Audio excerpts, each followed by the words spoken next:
स्वामी जी, अगर कोई एक ही शक्ति पर्याप्त है हमें तारने के लिए या हमें इवॉल्व करने के लिए या सपोर्ट करने के लिए, तो इतने सारे देवी देवता और अगर अभी नवरात्रों के संदर्भ में देखें तो इतने सारे स्वरूपों की क्या जरूरत है?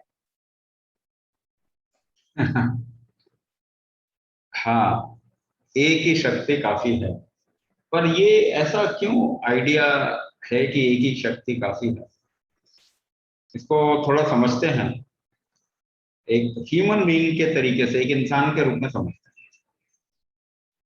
तो हम जो भी कुछ करते हैं उसके पीछे तो एक, जिसे मैं कहते हैं, I, that I is only one, वो तो एक ही।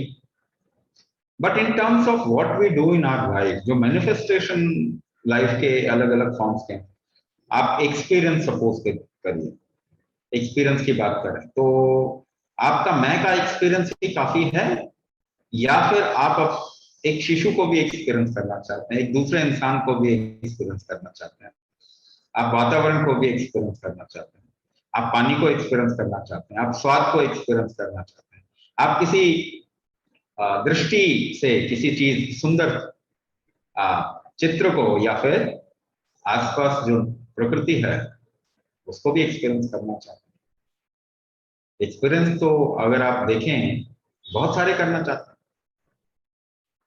तो इन terms of expression of life, in terms of expression of life, बहुत सारी चीजें जो हम एक्सप्रेस करना चाहते हैं। अच्छा, ये बात बताइए, अगर केवल एक ही हाथ से काम हो सकता है तो दो हाथ क्यों है ना? तो एक हाथ से काम हो जाता, एक कान से काम हो जाता, दो क्यों है? क्या एक कम होगा तो चलेगा? नहीं चलेगा, बिल्कुल भी नहीं चलेगा। तो life in terms of diversity infinite है, इन टर्म्स ऑफ डाइवर्सिटी, और हम जीवन को ही तो अनुभव करने के लिए पैदा हुए।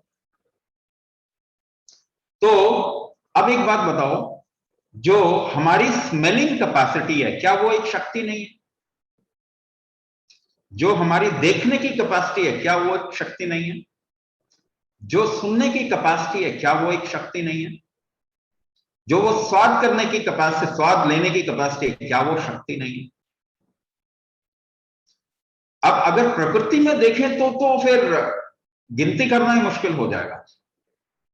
धरती का अनाज पैदा करने की कैपेसिटी, क्या वो शक्ति नहीं है? उसको हम क्या कहते हैं? अन्नपूर्णा। तो अन्नपूर्णा नहीं होगा तो चलेगा क्या? बिल्कुल भी नहीं चलेगा, है ना? गर्भ धारण करने की कैपेसिटी, वो नहीं हो तो चलेगा क्या? बिल्कुल भी नहीं चलेगा। सोचने की कैपेसिटी, क्या वो नहीं हो तो चलेगा क्या? नहीं चलेगा। ग्रोथ की कैपेसिटी, क्या वो नहीं हो तो चलेगा क्या? बिल्कुल नहीं चलेगा। आपका दूसरा सेल ही नहीं बनेगा, जीवन तो इम्पॉसिबल हो जाएगा ना ग्रोथ के बगैर। और अच्छा, ये समझ लीजिए, बुद्धि की कैपेसिटी, समझने की कैपेसिटी, या कोई भी काम करते हैं तो उसके अंदर एक इंटेलिजेंस इन्वॉल्व होता है कि नहीं होता? तो इन सभी शक्तियों को जरा तीन कैटेगरी में बांट दें, तीन कैटेगरी में बांट देते हैं। एक, कुछ करने की कैपेसिटी, एक्शन यानी एनर्जी, एनर्जी, एक्शन की कैपेसिटी। दूसरा, ग्रोथ की कैपेसिटी। और तीसरा, एक्शन और ग्रोथ किस इंटेलिजेंस के साथ में होना चाहिए? वो समझ के साथ में होना चाहिए। इसी को तो हमने दुर्गा, लक्ष्मी, सरस्वती बोला ना। दरअसल थोड़ा मिक्स एंड मैच भी इस कल्चर में आ, मतलब लेजिटिमेट है, व्यावहारिक है। क्यों? हम यही तीन गुण किसी भी नारी के अंदर देख सकते हैं, हम यही तीन गुण किसी भी नारी में देखते हैं। यही तीन गुण क्यों? कामाक्षी भी एक कैपेसिटी आ गई। जैसे अन्नपूर्णा बताया वैसे ही एक कैपेसिटी आ गई। तो ये शक्ति ही तो है, आपकी किसी भी तरीके की कैपेसिटी शक्ति तो है। ग्रोथ की कैपेसिटी को हम लक्ष्मी कहते हैं, और जो इंटेलिजेंस है, जो समझ है लाइफ के प्रति, उसको हम सरस्वती कहते हैं। तो हमने इसको एक भी कर दिया। हमने इसको, चलिए एक नहीं तो 3 पार्ट में बांट दिया, आप तीनों को एक कर देते हैं, और जीवन को हम क्या बोलते हैं, ये तो शिव शक्ति प्रिंसिपल के ऊपर टिका हुआ, जिसमें शक्ति मेन है। एक ही तो आखिर में आके कर दिया हमने, लाखों से और कम 3 पे आ गए और उसके बाद एक कर दिया। तो क्या एक ही काफी है? नहीं, ये समझ की थोड़ी गड़बड़ी है। ये जिसे हम कहते हैं ना, अगर हम लॉजिक को बहुत ज्यादा इस्तेमाल करने लग जाएं तो हमें जीवन का प्रसंग नहीं समझ में आता, कॉन्टेक्स्ट नहीं समझ में आता, क्योंकि लॉजिक हमेशा एक छोटे हिस्से को ही देख पाता है और एक नजरिए से, एक कॉन्टेक्स्ट में देख पाता है। तो जीवन का प्रसंग ही नहीं समझ में आएगा if you just work with logic. और वैसे भी फेमिनाइन के पास में लॉजिक से परे भी कोई चीज होती है ना। आपको तो मालूम है ना, फेमिनाइन हमेशा लॉजिकल नहीं होती, तो उसके पास लॉजिक से भी ऊपर कोई चीज होती है। तो 9 क्यों हमने ऐसा माना कि 9 यहां पे क्यों? 9 नहीं, हम 3 भी बोलते हैं, हम 9 भी बोलते हैं, हम 9,000 भी बोलते हैं, हाँ, हम 33 करोड़ भी बोलते हैं। और अगर आप एमपी में जाएंगे तो 64 योगिनी मंदिर है। 64, दरअसल 64 कला भी बोलते हैं, फंडामेंटली 16 भी बोलते हैं। तो ये आप कहां देख रहे हैं, उस कॉन्टेक्स्ट को, उस प्रसंग को अगर आप पकड़ेंगे तभी समझ में आएगा, नहीं तो ये कंफ्यूजन ही रहेगा। अगर आप पूरे ब्रह्मांड की एक शक्ति को देखना चाहें तो वो एक ही मिलेगी, लेकिन अगर आप फंक्शनल उसके एक्सप्रेशन को देखना चाहें तो लाखों मिल जाएंगे, आपके अंदर ही हजारों मिल जाएंगे, आपके अंदर हजारों मिल जाएंगे। तो किस लेवल पे कौन सी शक्ति काम कर रही है, अगर उस कॉन्टेक्स्ट, उस तल पर अगर जाके देखेंगे तो आपको ये अलग अलग आयाम नजर में आएंगे, और ये सभी एक दूसरे के मैनिफेस्टेशन ही। तो ये जुड़े भी हैं और ये अलग अलग भी हैं।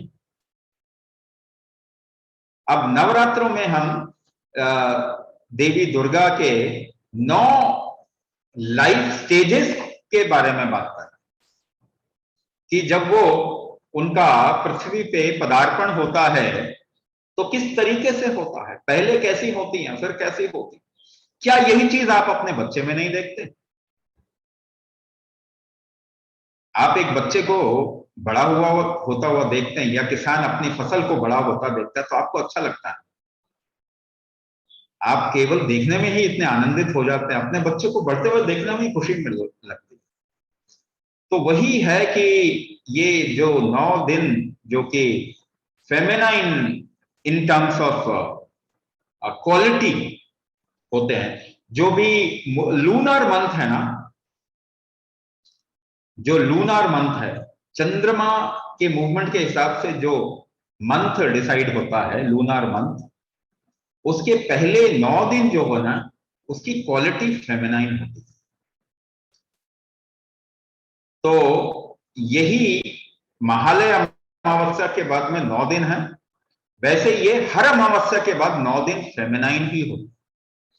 अगर आप इस समय को फील कर सकें तो ये क्रिएटिव समय होगा और ये फेमिनाइन समय। यहां पे एक तरीके से अगर हम कहेंगे ब्रह्मांड का उत्सर्जन का समय होता, ब्रह्मांड के उत्सर्जन का समय होता। अब ये भी मान के चलो ना कि आपके शरीर के अंदर रोज नए नए सेल्स पैदा हो रहे हैं ना, तो रोज नया कुछ बन रहा है, वो जो चीज नई बनेगी उसका एक स्टेज होगा, शुरुआत की स्टेज होगी, उसके बाद की स्टेज होगी, उसके बाद की स्टेज होगी। ये हमेशा चल रहा है आपके शरीर में, रोज के रोज चल रहा है। इसीलिए अगर हम देखें हमारे आसपास में जितना हम परसीव कर सकते हैं, सौर मंडल मान के चलें या उसके आसपास का इलाका, इसमें भी रोज के रोज उत्सर्जन होता है, तब ये टिका हुआ। ऐसा नहीं है कि ये एक बार बन गया और बस फिक्स हो गया। रोज इसके अंदर एनर्जी इन्वेस्ट की जाती है, तब जाके ये टिका हुआ है। जब तक आप रोज एनर्जी को इन्वेस्ट नहीं करेंगे तब तक कोई चीज बन के नहीं रह सकती, मतलब विद्यमान नहीं रह सकती। आप रोज भोजन कर रहे हैं ना, एक बार भोजन कर लिया खत्म, 100 साल जिंदा रहना चाहिए था। नहीं, आप रोज इन्वेस्ट कर रहे हैं, इस लाइफ में रोज इन्वेस्ट कर रहे हैं। ऐसे ही चंद्रमा का पक्ष जो है वो पृथ्वी पे जरूरी है किसी चीज को पैदा करने के लिए। रिप्रोडक्टिव एस्पेक्ट जो है वो चंद्रमा का पक्ष है। चंद्रमा का मंथ जो है वो 28 दिन का होता है, जिसके साथ के फीमेल का रिप्रोडक्टिव साइकिल सिंक्रनाइज होता है। तो ये हर 28 दिन का इन्वेस्टमेंट है। आपको भी मालूम है 28 दिन में हर बार नए सेल्स बनते हैं और वो 28 दिन बाद निकलते हैं। ये इन्वेस्टमेंट है एक तरीके से। हर मंथ 28 लूनर मंथ में इन्वेस्टमेंट होता है, एनर्जी का इन्वेस्टमेंट होता है, और पहले 9 दिन जो है उत्सर्जन का समय होता है। जैसे एक इंसान की लाइफ है, ये जो 9 महीने होते हैं ना, वो उत्सर्जन का समय होता है, उसे पैदा होने में लग जाता है ताकि बिल्डअप हो, वो एक फॉर्म ले सके। यही 9 दिन में लाइफ एक फॉर्म ले सकती है। तो वही दुर्गा का जब आह्वान हुआ तो महालय अमावस्या में, तो इस तरीके से उनका प्रदार्पण हुआ, इस तरीके से उनका प्रदार्पण हुआ। वो 9 दिन के अंदर वो फुल ग्रोन लाइफ हो गई, और उसके बाद उनका बाकी काम शुरू होता है।